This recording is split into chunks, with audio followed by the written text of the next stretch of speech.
7 sebab mengapa musibah datang bertubi-tubi. Yang pertama, karena banyaknya maksiat. Surah Yasin ayat 19 yang kita baca setiap hari. Kemalangan terjadi, musibah terjadi, malapetaka terjadi karena dosa keterlaluan kalian kepada Allah. Yang kedua, karena banyaknya orang berbuat zalim. Dengarkan surah Qasas ayat 59. Kami tidak akan menghancurkan satu daerah kecuali para penduduknya banyak berbuat zalim. Anak durhaka pada orang tua, istri yang berani kepada suaminya, perampok, pembunuhan di mana-mana. Ini mengundang bala bencana. Yang ketiga, mengundang bala bencana karena kelakuan tangan-tangan manusia. Rum 41. Telah tampak kerusakan di daratan dan lautan karena tangan-tangan jahil manusia, agar mereka merasakan akibat perbuatan mereka.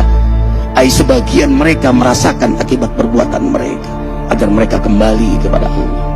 Yang keempat, bencana terjadi karena para tokoh melakukan kemaksiatan dan kezaliman.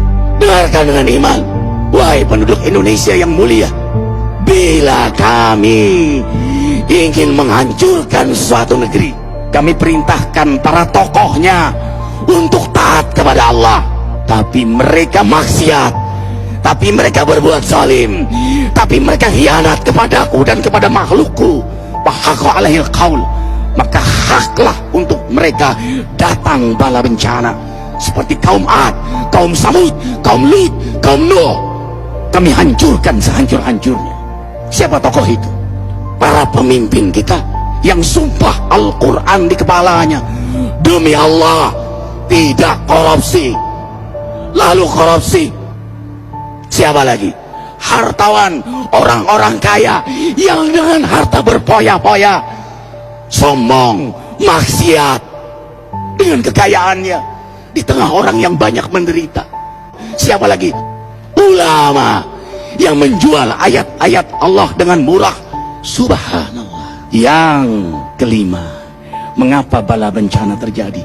Karena orang-orang soleh, orang-orang baik diam melihat kemaksiatan dan kemungkaran.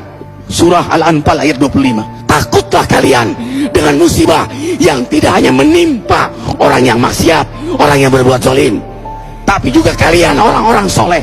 Maka masa bodoh dengan kemaksiatan bukanlah sikap seorang mukmin.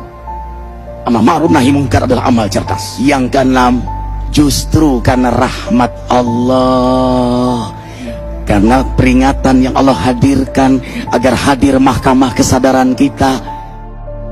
Ikhwah, dengarkan dengan iman surah Al-Baqarah ayat 155, 156, 157. Kami pasti uji kalian dengan sesuatu yang buat kalian takut lapar, takut miskin, takut kematian.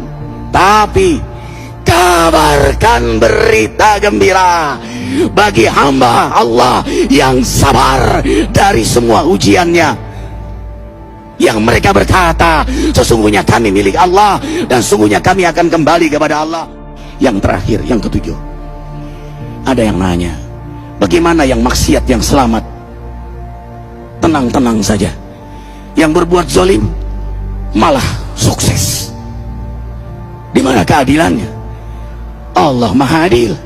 Dengarkan surah Hud ayat 15-16.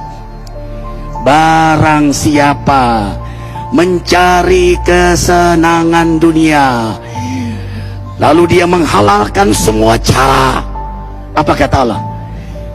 Kami beri, tapi di akhirat tidak mendapatkan secuil pun kenikmatan, malah nikmat di dunianya menjadi bahan bakar azab untuk dirinya. Itulah istidrat. Lalu apa sikap kita sekarang? Orang beriman menjadikan peristiwa apapun sebagai jalan untuk mendekatkan dirinya kepada Allah.